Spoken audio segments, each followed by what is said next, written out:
Thank you for making the time to join us, and welcome to the first of 3 webinar events that Altron Securities is hosting with Micro Focus, a strategic partner. In today's webinar, we will cover 3 use cases specific to data governance when using content records management. Myself, Grant Long from Altron Securities, will be presenting alongside Gareth Delaport from Micro Focus. We also have Don Curl from Altron Securities that will be supporting us in addressing any questions after the presentation as per the time allocated. If we're not able to answer all the questions in the time allocated, or if there's questions that come to mind after the webinar, please feel free to reach out to us on the contact details provided. Just a quick review of the agenda and the slides that are to follow.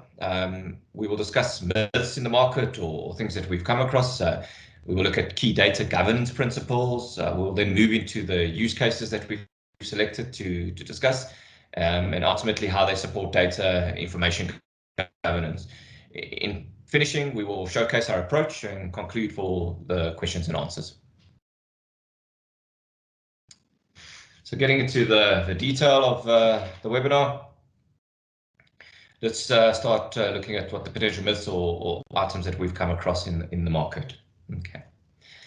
So ultimately, there's an abundance of information available today on the internet when it comes to data governance and the various aspects thereof. Okay. So although data governance is well defined, there's still misconceptions of what good governance is and how to deal with it. So these are just some of the things. I'm going to just systematically work from the top to the bottom and comment on each one that we've noted. But ultimately, compliance is a checkbox. We've seen this. A total data governance and information lifecycle management plan is required. Just checking the box and not executing properly is not compliance. Compliance is just a security practice. Although security it's inherent within it, and it's a key component thereof for proper compliance, it is just that. It's a component thereof to a more multifaceted requirement. Tools will solve the problem alone. So we see this quite a bit. People invest a lot of money in tools and think it's going to solve the problem or be everything. So the correct technology is imperative, specific to the environment and the requirements at hand. However, they're part of the solution. It's important to select the correct technology, first of all, and it alleviates the burden of relying on manual processes and people's memory and so forth. If it's coupled and configured correctly with proper policy, procedures, and processes, this allows for an easy implementation, especially when looking at auditability and compliance. Meeting compliance has no cost benefit. Okay, so without stating the obvious, not having proper executed data governance program has a large risk to it in itself, okay, such as potential fines for non-compliance, reputational damage amongst some of these risks. However, implementing a proper data governance plan can and does provide huge value to any organization. One example of this, which there are many, we could discuss this for a while, is having insight into your business. So this insight is what allows better decisioning, averting risk, or supporting key strategies within your business. Not having access or not understanding the data or not having proper controls over the information can cause much longer term damage that you're not aware of and can be highlighted only when it's too late. Destruction of the information is a simple delete. It's not. Defensible disposal is key. It's one of our use cases. When dealing with information that is governed by legislation, it is key to have a proper disposal process. It includes recording and auditing of what is being disposed, as well as disposing of the information on hand within the correct retention that you've assigned to it. Sometimes it seems as if this is an unnecessary step or very onerous step. However, not doing it can cause future challenges. It's just about primary system data. So it's one of the things we also get. So data sits in multiple systems and formats, from physical to digital. Lots of physical paper still exists.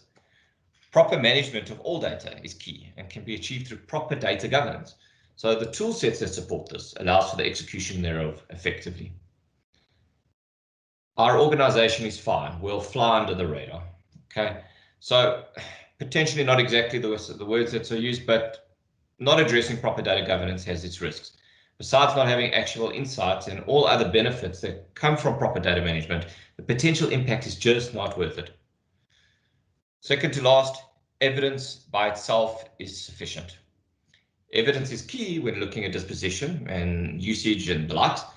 Although it's key, it's not the only thing. Proof of how the auditing was done is required. This all boils down to the appropriate implementation and execution of a well-drafted policies, processes, and the execution again thereof. And lastly, the one that is a common theme throughout discussions lately is the papaya. And papaya is the primary driver.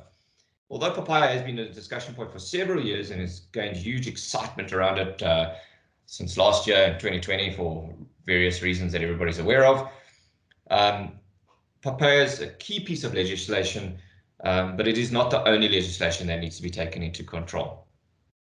We need to consider the implementation of proper data governance strategies with other legislation, and it obviously is dictated by the type of data or business that is being discussed. Okay, and those drivers in that legislation needs to be identified within the organization. So these are just some of the myths that we've seen, and it's an opening slide for us to discuss some of the challenges or misconceptions that people have about proper data governance. Moving on to the complexity of privacy compliance. So on the last slide of the myths versus reality slide, we noted that the papaya is important, and there are a number of acts and controls to take into account. Looking specifically at privacy in itself, okay, and a global compliance and how building a proactive data governance program can address privacy regulations is very important. So it's very key to look at this. So privacy is definitely top of mind for everybody. We know that, like I said, it's a common theme throughout. Businesses, governments, organizations are now compelled to get ahead of the new privacy mandates and minimize their risk. But this is clearly, and anybody who's tried it, who knows it, and within this process at the moment, it's a daunting challenge. Consumers are demanding more controls over how their data is used responsibly, and protecting personal privacy is a top priority for maintaining a trusted relationship. So that's key, to have trusted relationships. Not only is consent clearly required to use personal data when obtained for specific or legitimate business purposes, but also the right to erase this personal data if a business relationship is no longer desired is important. Each business needs to be ready to comply with today's privacy mandates, okay? But the benefits of achieving new value creation from the safe handling of sensitive data is a great opportunity too. Rather make it an opportunity, instead of becoming another casualty of the fines and penalties associated with it. We will cover more of this detail in the use cases below. Again, introduction. I'm going to hand over to Gareth to cover the data governance principles. Thank you, Grant. Yeah, so I mean, within the data governance principles, there's obviously a few things to consider, and we've just listed them here. But really, lawfulness and fairness and transparency, with regards to the information that you're handling, with regards to your customers' information, and being able to kind of prove that is an important aspect of this discipline. The other thing is purpose of limitation. So, really being able to access and harvest value out of the information, but really for the purpose of your actual search of that information. So, the old saying is, if you open it up too much, you expose yourself to more risk. If you lock it down too tightly, you essentially can't harvest value out of it. And really, information is an enterprise-wide imperative. And therefore, people within the enterprise have a right to access that information, but it needs to be done securely. And whenever we go undertakings of trying to harvest value out of that information, we need to do it within the purpose that it was designed for, in terms of how we access it. Again, out there in the IT landscape, there are large amounts of information. They come in many different shapes and forms. There might be in images, there might be in unstructured or structured, voice, video, and so forth. And one of the challenges we face in the South African landscape is that a lot of the customers we've touched in recent times, we've realized that they just have an insurmountable amount of information that really has little value, or in some instances, very little risk to that organization. And, there's duplication, etc. And this all really comes by you know, the vast amounts of information that gets created. It's actually very hard to stay on top of it. And you know, essentially it's explosive. And we'll get to that a little bit later. Then there's this notion of accuracy. Well, how accurate is this that we have? You know, can we actually base decisions on that? You know, Grant was alluding to, you know, really getting insights and harvesting value, but also accuracy in terms of how you protect it. And then, of course, there's storage limitations. You know, again, we were referring to physical paper. There's still an enormous amount of physical paper out there. And in fact, a lot of fraud and corruption that takes place today still really happens on physical paper.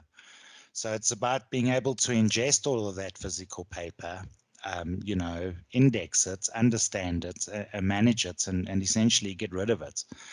But, you know, that's from the physical aspect, and that tends to consume real estate, etc. But then there's also the IT storage landscape. You know, once upon a time, disk was relatively inexpensive, and in some instances still is today. But think about everything that sits within that data center. You know, it has a cost. It has a cost of power, real estate, you know, hardware, software. But actually, the management costs tend to be 4 times more. So for every gig of data stored, it has a significant cost, you know, associated to it. So, you know, this also comes as a result of not actually having a proper end-to-end, you know, information lifecycle management kind of discipline in place, so that we can actually remove stuff. And then there's this integrity and confidentiality. So, you know, we spoke to a customer recently where, you know, my record as being a customer of theirs, I existed in about 47 different places. And in the structured world, I existed in about 37 different places within their landscape. So, you know, my information needs to be secured so that it doesn't get out there and get into the wrong hands. So yeah, Grant, can we move on to the next slide? Okay. So overcoming the challenges, how do we overcome these or implement a proper data governance? Again, in the context of this webinar, when looking at content and records management technologies, to assist with the conversation, we're going to look at specifically 3 use cases that are typically overlooked. Going straight into that, the use cases is on the slide, we have several of these use cases, which we're referencing when implementing a clear data governance strategy, and looking at specifically privacy drivers that need to be supported by proper content records management implementation. So we have decided to focus on 3 of these use cases within the time permitted. If there's any interest in the other use cases presented on the slide, or if there's further insight is required on the 3 selected, please reach out to us after the presentation. So the 3 that we'll cover is just by introduction is the litigation management, defensible disposition, and then lastly we will look, well, not lastly, we will look at also policy-based governance. So moving on, Gareth, if you could start with defensible disposition. Thanks, Grant. So, you know, one of the things that we've come across is organizations that just tend to keep everything. And ideally, that's not a good idea. You know, you really only want to keep information for the period in time that you're legally meant to, or that you are legally obligated to actually keep it. You know, and the only way that can be done is that you need to have some form of retention management in place, and you need to have a proper audit trail in place about that piece of information. So, you know, if that piece of information meets its lifespan and it's legally no longer needed, it can be deleted, and in essence the information is gone. However, the audit trail still holds all of the metadata, if you wish, about that specific piece of information. So, you know, going into a court of law, you know, you can prove that you basically kept the piece of information for the period of time that you were meant to, and in essence then deleted it.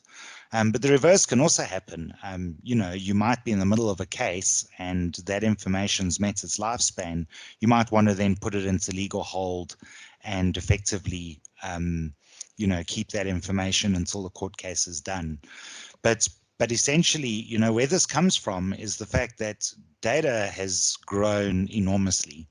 90% of the data today in the world was created in the past 2 years, according to Forbes, right? So that just gives you an indication of just how much that is. And really, you know, because of the vast amount of information, the time has really come for us to actually physically manage that information end to end. As mentioned before, from the day it's created until the day in which it's legally no longer required. That's really the process you want to manage. Legacy systems are still something that inhibits the IT executive with cost. You know, these legacy systems still sit about. You know, moving to the cloud, you know, what is the best practice? You know, we don't essentially just take everything off into the cloud because it might not be needed. So we might actually get rid of it, defensively dispose it, and only put what we need in the cloud, and then of course manage the retention thereof for that data in the cloud. You know, having a defend disposal policy, going into, you know, a court of law with the sequence of events that took place on that piece of data is very important. And today, you know, managing the information lifecycle is really needed like never before.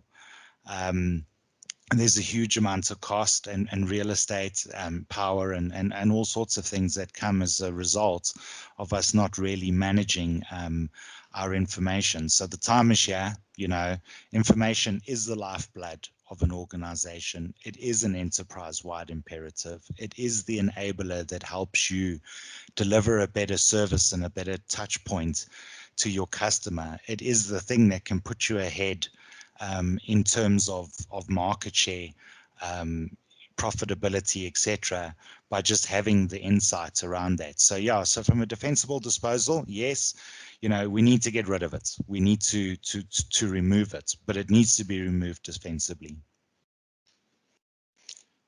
Grant, you can move on to the next slide. So the second use case we're covering is the policy-based governance.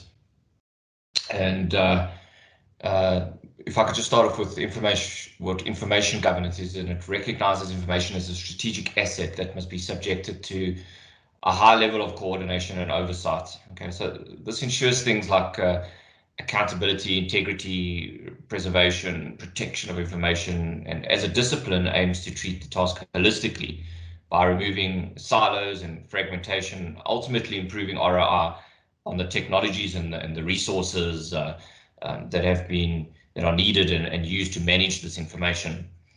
So on this slide, we've placed 3 typical focus areas for proper policy-based governance and 3 main drivers on the slide. So it's not exhaustive, but they are key points. So starting off with the information mapping and evaluation at the top as one of the focus areas, so access to the right information. So ultimately identifying different types of structured and unstructured data, and this again goes hand in hand with what Gareth was talking about previously, is key. Where is this information stored? Who oversees it? Is it backed up? Is it relevant? Who can access it? These are the typical questions when looking at the organization's total data landscape, and that need to be addressed when drafting the policies that support the data governance framework. They will inevitably relate into processes and procedures while being supported by, hopefully, the correct technologies. The management of information across the various life cycles, once understanding what data you're dealing with, is important. Just to mention some disciplines or examples thereof, if we had a look at particularly records management, when specifically focusing on records as such, it's a granular element of an overall information landscape. It covers the identification, the classification again, and storing, securing, retrieval, tracking, the preservation, and the destruction and disposition ultimately, as per the prior use case of records. Again, you've got a supporting one, content management, and this is the creating, the sharing, the use thereof, the management of information held by an organization in order to satisfy corporate objectives. So this term in itself, and the emphasizing on this term, shows the value of the information being stored in what it represents to an organization, specifically the content within it. This again needs to have an inherent policy in place to conform to the overall data governance framework with proper technologies, and you'll see that's another common theme is the proper technologies supporting it. On the proliferation of regulations, you'll see it's also repeated again, regulatory changes repeated within the main drivers. However, regulations and various legislative drivers are being expanded, not just locally, but globally. It's expected that an organization is able to comply with the requirements of each country or region that they operate in. These are key when looking at drafting and enforcing these policies. Okay, as an example, when defining a records management policy, it's key to understand all the regulations that will impact the data within your organization and to meet the requirements set out. Although there are common regulations across industries, an organization needs to look at their data and their core business requirements to understand this. If I move into the main drivers as such, growth imperative. So your data should be growing with your business, and having a proper policy-based governance framework in place that can be executed upon will assist the organization for the future. So a scalable plan. What are some of the benefits of these? And I've just got 4 that I'll mention, but there are many. But it has to be supportive to business objectives, business priorities, and needs to be in line with the organizational strategy, culture, and resources. It has to improve productivity by facilitating intelligent collaboration through information sharing. It has to improve information analytics capabilities, definitely. Access information you need faster and easier because it's better classified, better supported, and secured. And ultimately, it's again improve your ROI on the business intelligence systems and the various systems and investments that you make within this space. Organization size and complexity. This is clearly it's no easy task to implement something like this, and depending on the size and the global reach of an organization will depend on how the framework is designed. Anybody that's busy going through this or has gone through this understands the complexities at hand. And there are a number of inputs to consider, of which we have mentioned a few throughout the brief discussion. A key item is to make sure that you have the correct supporting policies, processes, and procedures. Identified legislative drivers are key, combined with the technology. So it's a combination of a multifaceted approach to execute the defined data policy governance framework. Regulatory change, again, common theme. So some organizations lack a reliable framework that can scale out globally. With a repeatable or a scalable framework, your approach may not be without a repeatable or scalable framework, your approach may not be broad enough or reliable to meet future application needs and respond to new data types that are becoming a focus and new rules that are released in regulations. There's new regulations that are being looked at the moment, so looking at the Cybersecurity Act. As you attempt to meet new privacy requirements, having the flexibility to adjust quickly requires analytics at the core to automate data discovery and implement protection policies reliably and automatically over large volumes of data to support the new data-hungry applications that ultimately make up today's global enterprises or global businesses. Regulatory change is a given. It's there. As more regulations have an impact on how data is handled, and having a well-defined policy will assist in any future regulations and quick adoption thereof and make life a little bit easier if you make a scalable type of regulatory framework. I'm going to hand over to Gareth to cover litigation management. Yeah, so, whenever you go into a court of law with a piece of evidence, and as Grant mentioned earlier, it's one thing having the piece of evidence, it's another thing proving how you found it. Has it been tampered with? Has it been altered? What were the sequence of events that led up to that piece of evidence? Were the correct custodians of the information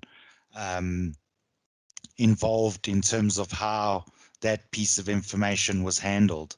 And really what you're looking for is you're looking for a single point of truth.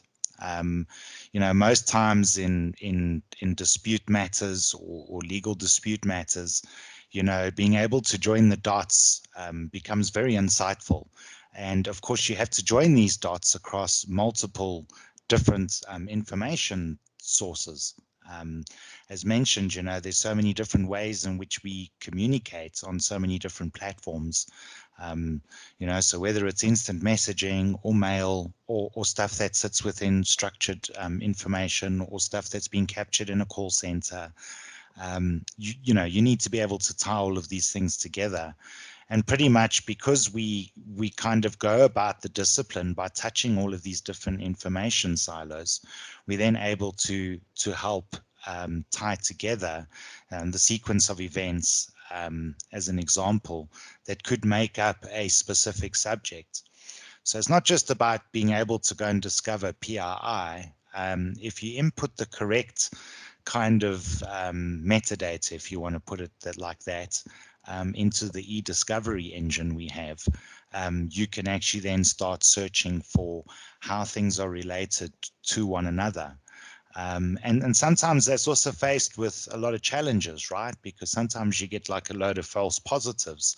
And an example I always give is if you're searching for the word Apple, what do you get? Do you get Apple, the smartphone device? Do you get Apple, the fruit? Or do you get the term, you're the apple of my eye? And it's just one example, but false positives are the things that tend to slow us down. And one of the biggest frustrations when it comes to legal preparedness is that there's actually a cost to being able to harvest all of this information, then package it in a structure that you can then go and be prepared for the actual case, being able to tie all of that together. So, under litigation management, normally in some of the bigger enterprises, the data protection officer, well, the kind of buck kind of stops with them, and that is where they are essentially one of the custodians of how information should be protected and treated.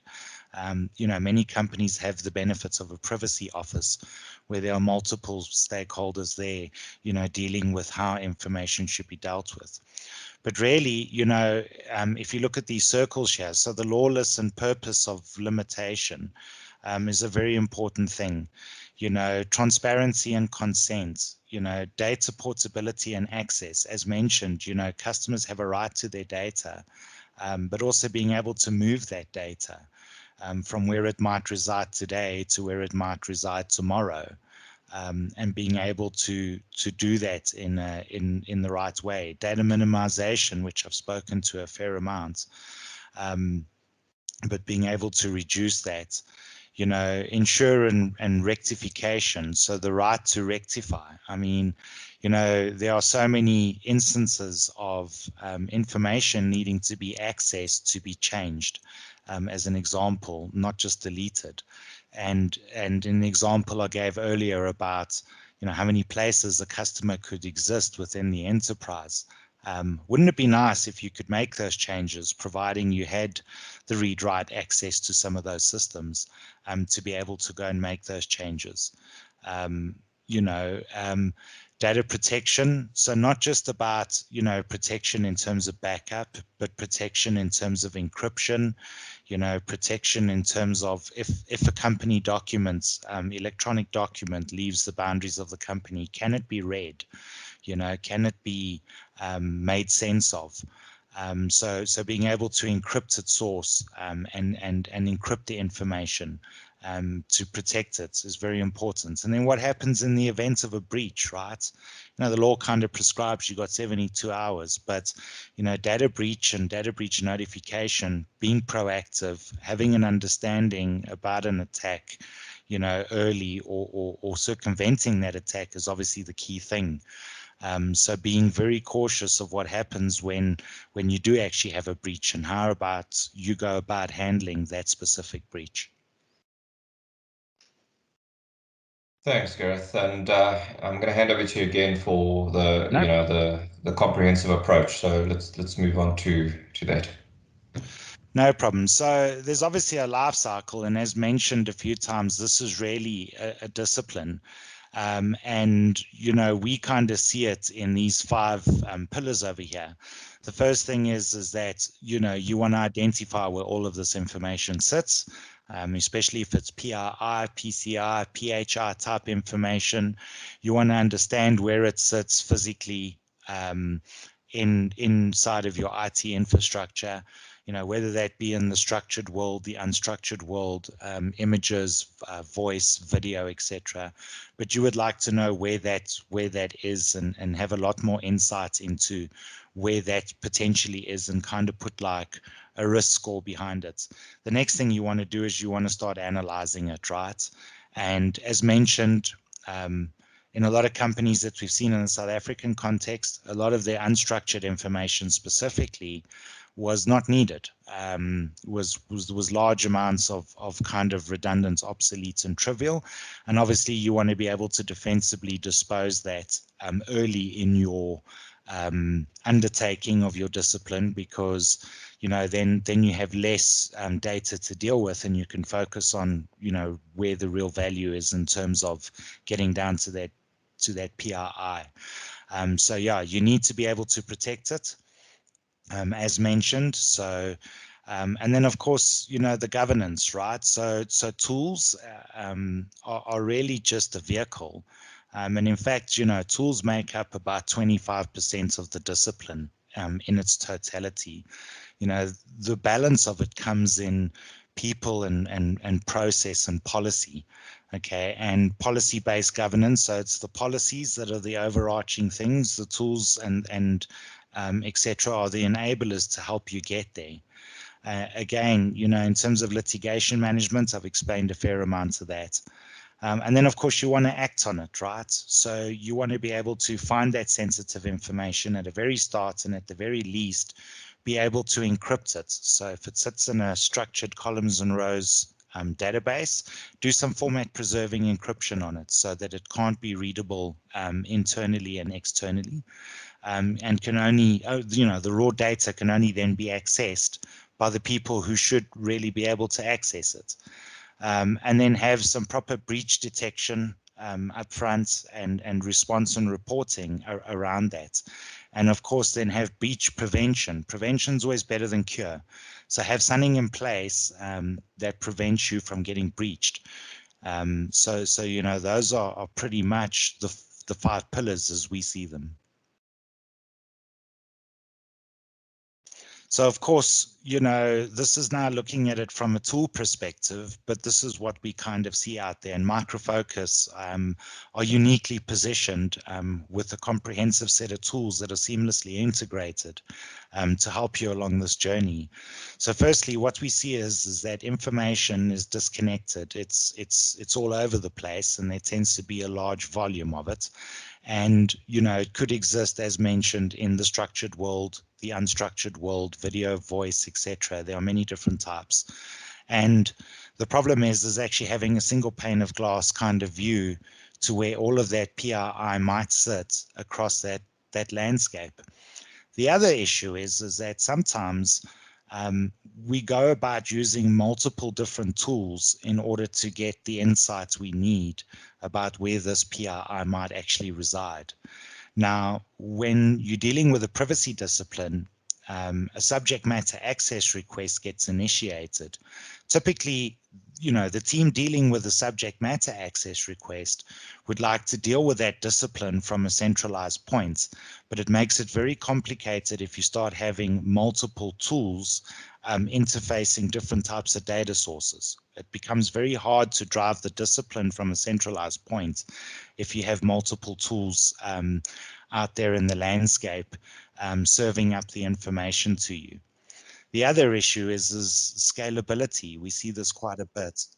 We're uniquely positioned in this because our tools are designed specifically to get through fair large volumes of information, and we have ways in which we can try and help trim this down. Now, admittedly, in the unstructured world specifically, and things like SharePoint, and for those who are not on 365 but maybe using Exchange as an email platform, indexing can be quite thirsty, and you can't get square pegs into round holes, but you can certainly speed up the rate in which you go through those information silos by doing two things. A, throwing some more hardware at it, so that you have more indexing capability.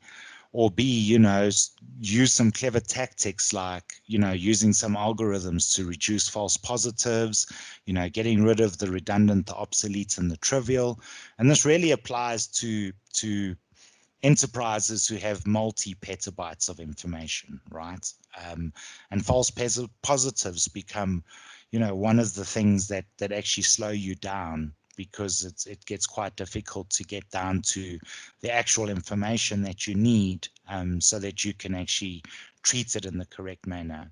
And then within this privacy discipline, there can be a lot of manual processes, and this is something you want to avoid, because when these tools come into play, and the processes kick in, the last thing you want to do is constantly have to run through a manual process for the same remedial task of treating the same document type over and over again. So an example is, you could come across a leave form, and that leave form needs to be treated in a specific way. The next time the system sees a leave form, it should be able to identify it and auto-classify it and say, well, this is a leave form, and I know exactly how to go and treat this. And we have machine learning capability within these tools, so the longer it's in play, the more kind of streamlined it becomes. And we have a specific mechanism that we use to help us drive these subject matter access requests and get them into a content management system where they could be managed for proper retention management and defensible disposal.